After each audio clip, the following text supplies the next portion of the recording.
Dr. Cutter with the Chainsaw Hospital, and today we're going to be working on trying to get Gray running.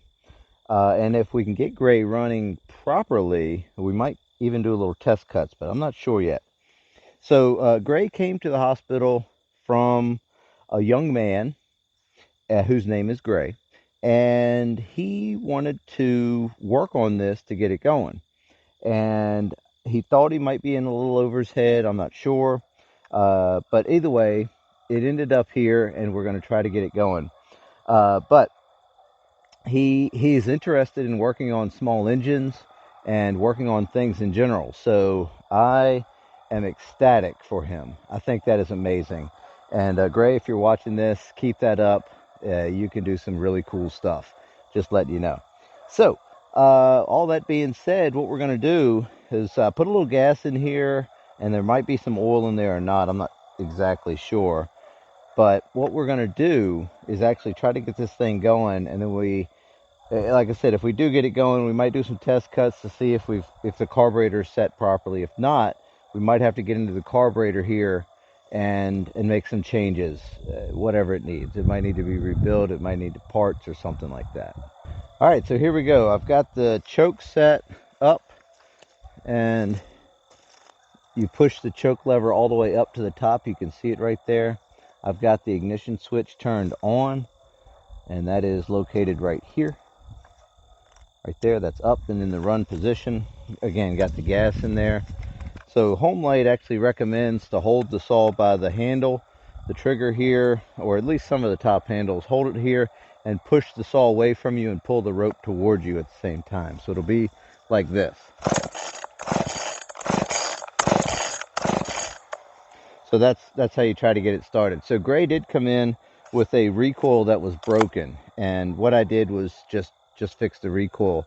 I think I've got a video about the other Super 2. If not, if you guys want to see how to rebuild the recoil, just let me know. We can take one apart and fix it right up. But let's keep pulling on this thing, see if we can get some fuel up into the carburetor there, and see if we can get it to fire up. Cool. All right, perfect. So it hit with the choke on and the throttle open. I was holding the trigger down while I was holding on to it. We're going to move the throttle lever to this middle position here. See if you can see that. Yeah, you can kind of see it there in that middle position. There it is. And what we'll do is we'll hold the trigger down again, and we'll push the saw away from us while it's in the run position. Okay. That's good. It should have stayed running while it was in that middle position with the trigger down. We're going to put the choke on again and see if we can get it to hit again with the choke on. It did. All right. Putting the choke down to that middle position again.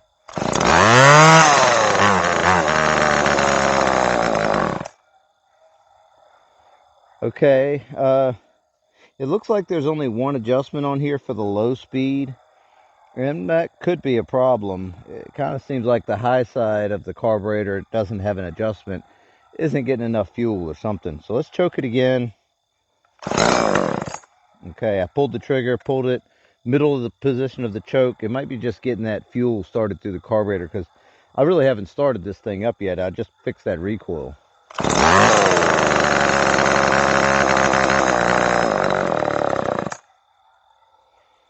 Okay, yeah, it doesn't seem like it's getting fuel at all. It should have just idled right there.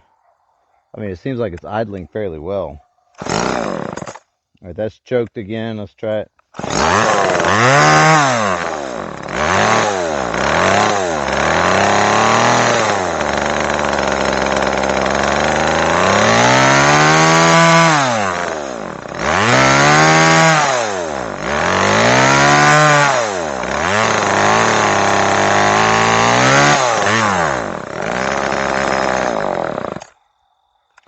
All right, so what I was doing there was holding the trigger down, and what I was doing was moving the choke lever up while I was holding the trigger down. So I was just holding it down like this, pinned it back, and then I was just moving with my thumb up and down. And what I'm seeing here, it's just not getting gas.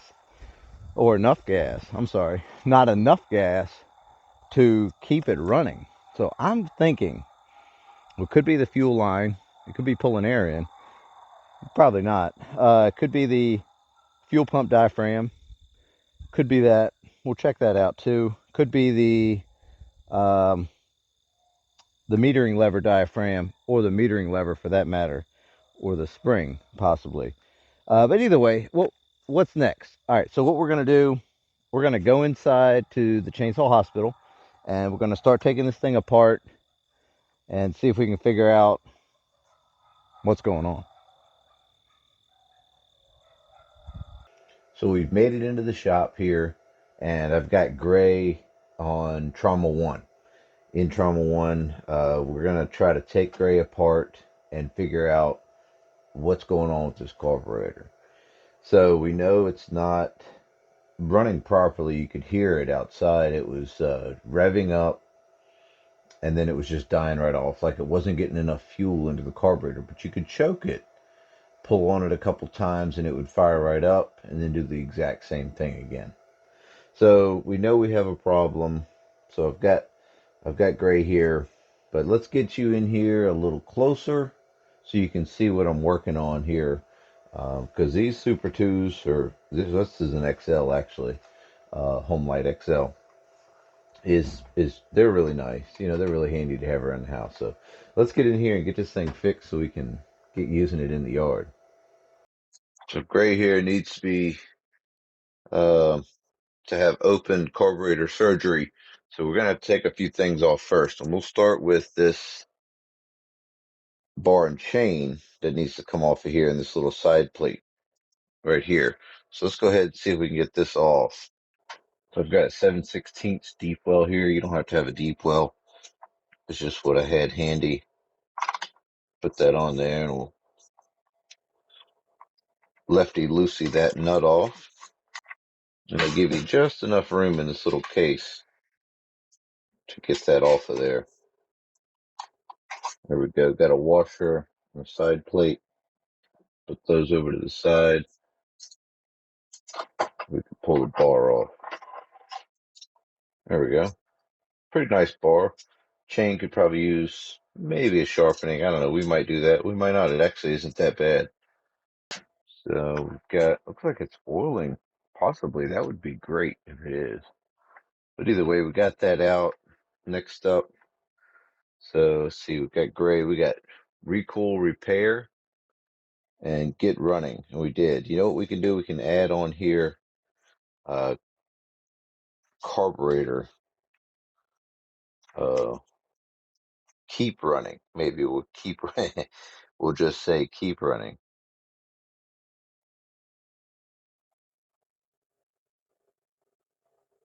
There we go. Keep running. So we know we've gotten the recoil repair. We've got get running. Now we need to keep it running. Doesn't want to stay, but that's okay. We can fix that. We've got some flat screws at the top here. There's two of them on top, two of them on the bottom. You know, I need my bedpan to put all these parts in.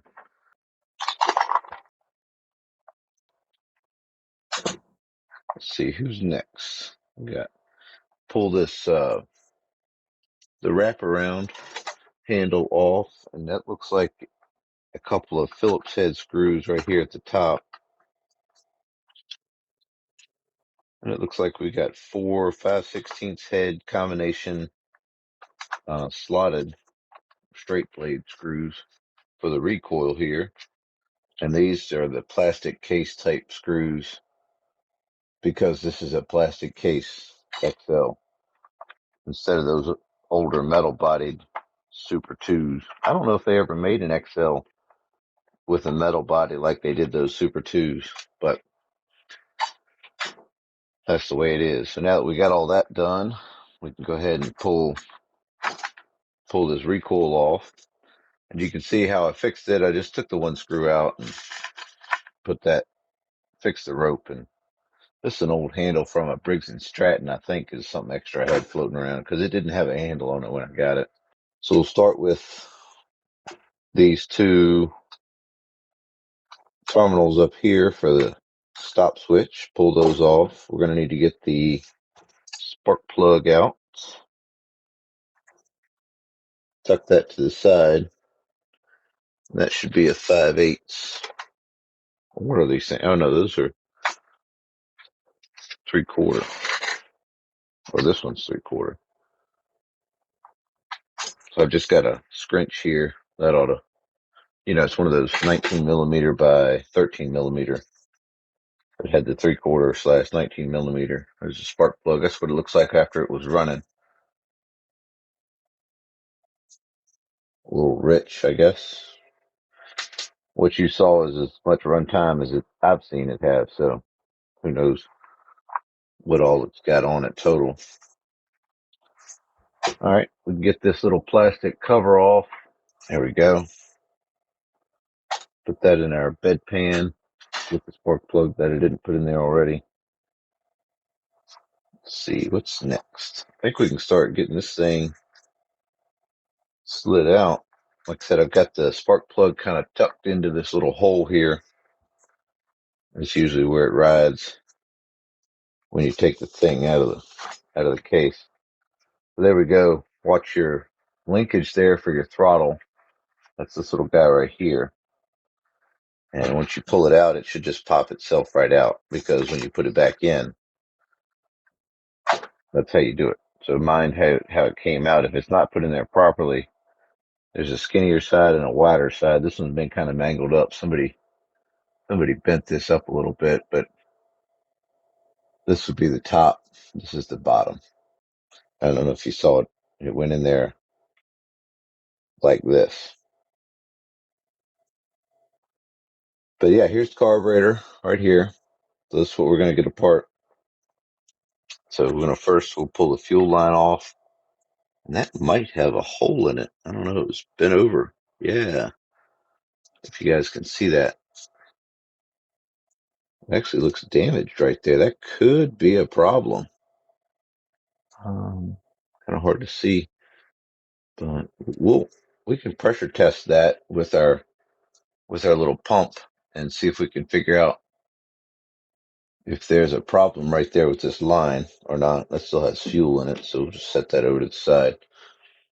So we've got our carburetor here. We might check that over real quick. That's kind of concerning there. Yeah, we might check that. That might be an easy fix. I'm going to collect this fuel up. You can see it's still got some in it. I want to show you this real quick. When I pour the gas and oil mix back into the gas tank, I like to put a rag in there, and this is why. Because look at all that junk that I just caught right here. All this stuff right here that I just caught with that tank. So it's always a good idea to filter it out before you put it back in your bulk storage. That way you don't clog up filters in the future in fuel tanks if it all collects down in the bottom of that thing. So now that we got that apart, let's just check this real quick. I'll show you a quick and easy way we can do that. I've got a little hook right here. This is what it looks like. I just made this out of a piece of ceiling hanger for drop ceiling. It works pretty good. You just hook the line, pull it right out of there. Let's see what kind of filter we got on here. Okay, got some junk down in the bottom of it still. Just it didn't bother it, but okay. Let's check this end of it here. Oh yeah, this might be original Homelite line. Look at that. It's got that white stripe on it. Got that off of there. Part of me says just change the line out and don't worry about it. That would be the logical thing to do, but we're going to test this and see if we can figure out if it is actually the line or not. Got this carburetor tester here. I'll put some links down below to this stuff. If you guys are interested in any of the tools I'm using, you'll see that I'll put those in there. Let's see. All right, that makes a decent fit there. And then what we'll do is we'll just plug off the other side. And one of my favorite things to use is a golf tee. And that looks like it's got a nice taper to it and will allow the if we do have a hole there for it to leak. So here's our contraption. Have it all fixed up. And we've got a leak somewhere because it's not pumping up. Not sure where that leak is, but what we can do is put this whole thing or spray it with something, figure out where the leak is. Tell you what I'll do. I'll put the golf tee down past the hole and see if that stops it from leaking. Yep, there you go. That's it. See it? So I pushed the golf tee past where I think this hole was, and it's holding pressure now. So watch this. So if I leave the pressure on it, we'll go ahead and pump it up. 0.1 there. Watch when I remove the golf tee, or at least slide it back a little bit.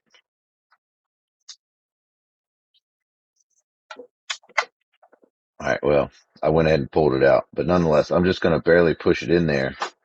Let's see if we can get it to leak again. Oh yeah. Tell you what we'll do is we'll go ahead and pull the hose out of the tank here since we know we're going to do something with it. There we go. And what I'm going to do is let's test again and see if it's still leaking. I've got a good seal right there for sure. So see how it's dropping right off? I'm trying to pump it, and it's just going to nothing. So what I'm going to do is drop it down in this extra gas I've got, since we know the problem is that at that end. And I've got a major leak coming out of somewhere. Kind of hard to see in there.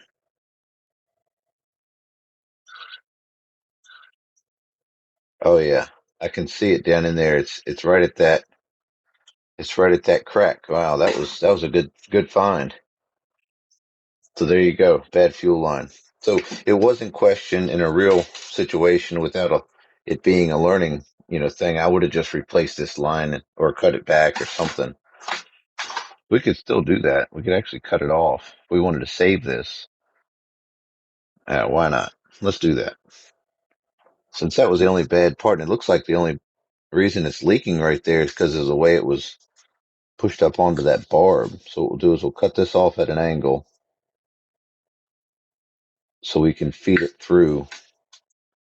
There was that bad part went flying. So we've got that. Now, how did this go? Was it in here and it came out right there? Yeah, that's right. So we can maybe grab that with these needle nose. What I'm gonna do is cut it at more of a severe angle. See that? At that angle I've got it at. I know as hard as these black. Actually, I got more blue gloves, but I ran out. So let's see if we can get that. What I'm doing is just feeding it down into the tank and having it poke out like that. So now that it's poking out right there, I can grab that with needle nose, pull it the rest of the way out, cut it off, square, put that'll go on the carburetor. We'll put this back in here like that, pull that out to where it needs to be. There we go. Just tuck that down in the bottom. Yeah, it's sitting down in there. It's not the best, not the worst I've seen. Uh, yeah, it's down in the bottom. Good enough. Sometimes when you cut them off, they won't they won't reach. Yeah, and I think we're at the end of our limit here. We're gonna have to take that back out of there because I don't think it's gonna be enough hose to get into the bottom and to get to the carburetor. So let's go ahead and just replace this fuel line now that we know that's not gonna work. So I've got some of this black Echo. I think it's 4 millimeter by 3 millimeter fuel line. Whatever it is, what I'll do is I'll put a link down below. So be sure to check the description for that. So I've got my old fuel line here, and I'll just use it as a template.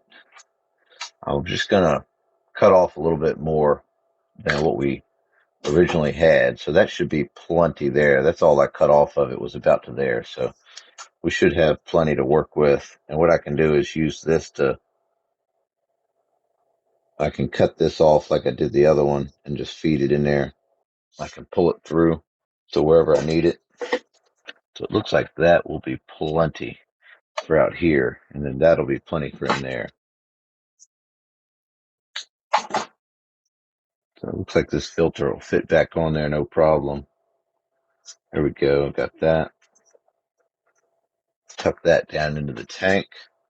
Oh yeah, that sits down in there, no problem at all. Okay. Yeah, that's the right thing to do. Feed that onto that barb fitting. I hope that's all it was, because I'm not going to take the carburetor apart now. I was going to check that out, but if that's not an issue, then we'll just continue on. Put this back into the case. Got our case here, and what we're going to need to do is tuck the spark plug wire into this little recess right here like we took it out. Remember that? We need to make sure we get that tucked in there, and you'll want to start sliding it in there slowly. Take your time, but you'll see how this wire goes down below these fins. That's important to make sure we do that. The next up, we're going to slide it in just a little bit, and then we're going to get our throttle link that we put into our bed pan here. So remember, the large one was at the bottom, and we're going to put it in like this. We're going to hook it in, open end down there.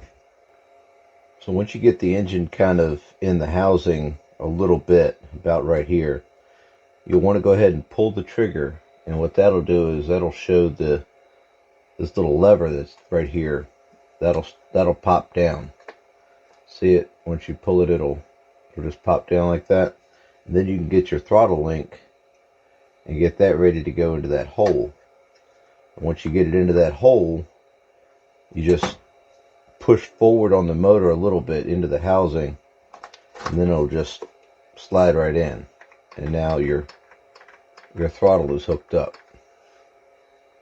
So that can be a little tricky the first couple times you do it, but it does work.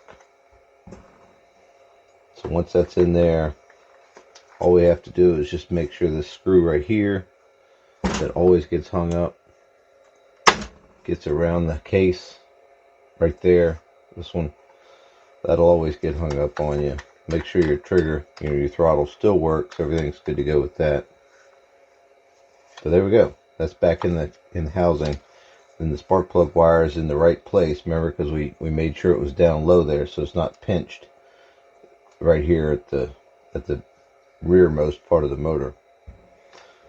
So we can go ahead and get a screw or two started. 1024 by half. We're going to go with some Loctite on here. Just a little bit, right on the end, so it gets into those threads really well. Got that into there. Just that one. In fact, I'm just even going to leave it loose. I'm not even going to tighten it down, snug it down like that. I'm just going to leave it a little loose. Just that one's going to help this from flopping around in here while we hook these other parts up. So I've got the stop switch. That plugs into there.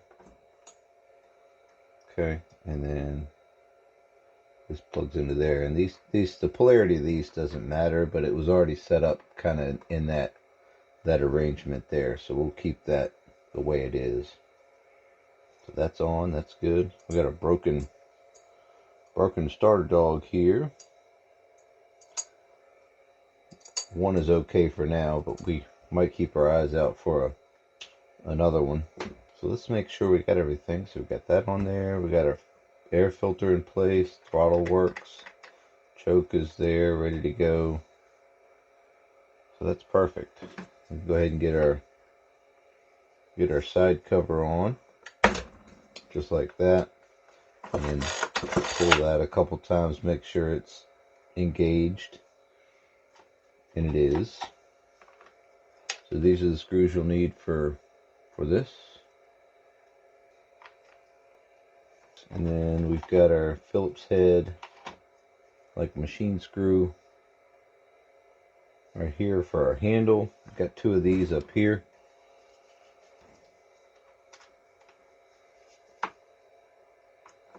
Looks good over here. We're going to make sure this is tight, the muffler's tight while we're at it. Oh yeah, we're good to go there. Alright, let's go ahead and put these case screws in the bottom. 1024s by half. Put some Loctite on these too. Okay. Got that on. Got one more screw for the top. Go ahead and put these last 3 recoil screws in. That looks great. Okay, we go ahead and put our spark plug back in. We'll just use this one again. Nothing wrong with it, obviously. And this is a CJ8. If that's the right one or wrong one, let me know. I could look in the IPL.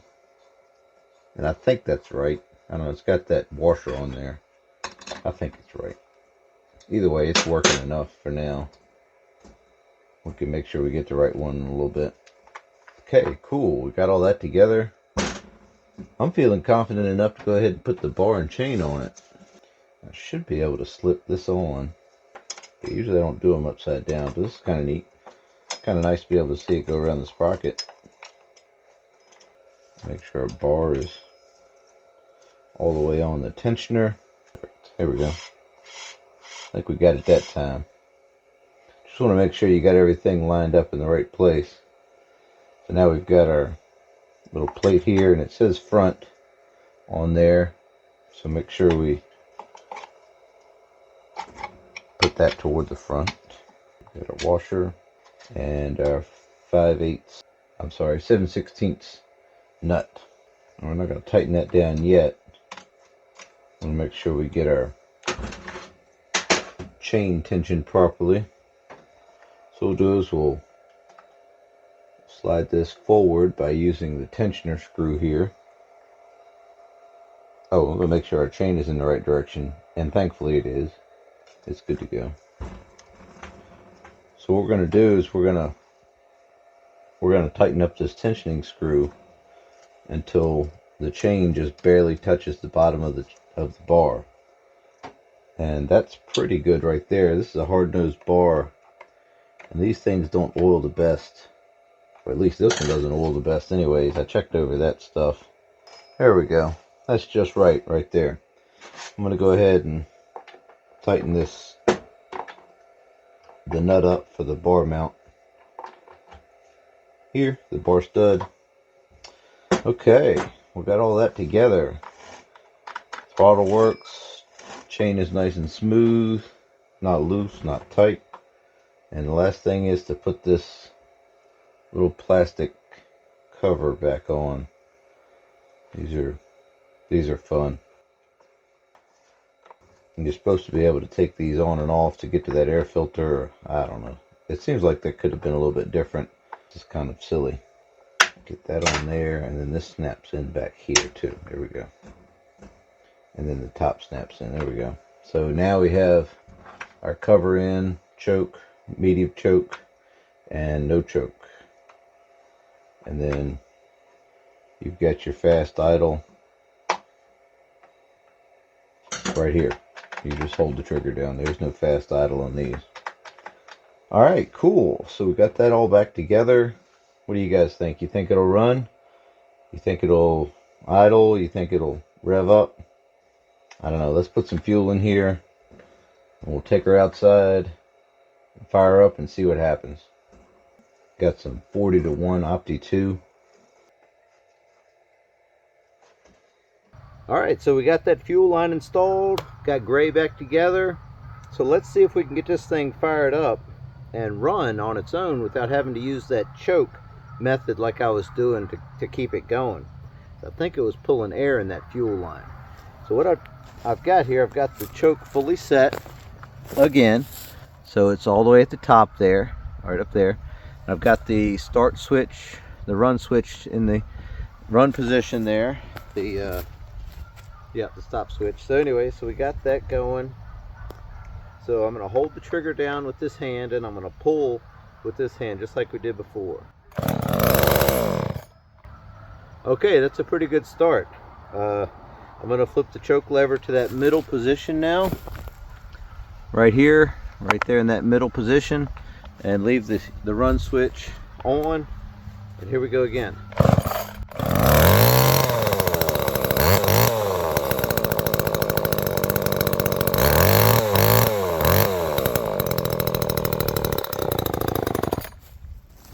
Okay, I'm just going to move the choke lever down all the way to the bottom. It seems like it was running really rich like that.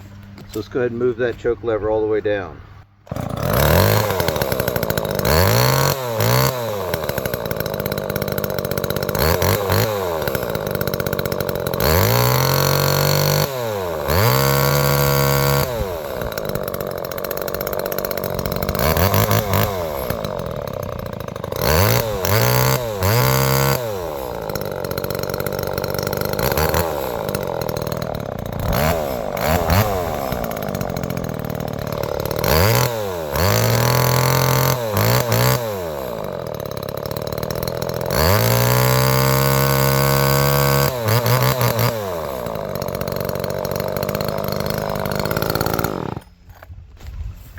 All right, well, there you go. So Gray is up and running. Super cool little saws here. The Homelite XL, you can see how light it is and handy dandy. But yeah, the chain just kind of loosened up a little bit. No big deal. So yeah, that's really cool. A huge shout out to Gray and his family. And I hope you learned something, and I hope you continue on your journey working on small engines, because they will teach you a lot of things and teach you a lot of patience too. So anyways, remember, keep your chain sharp and stay safe.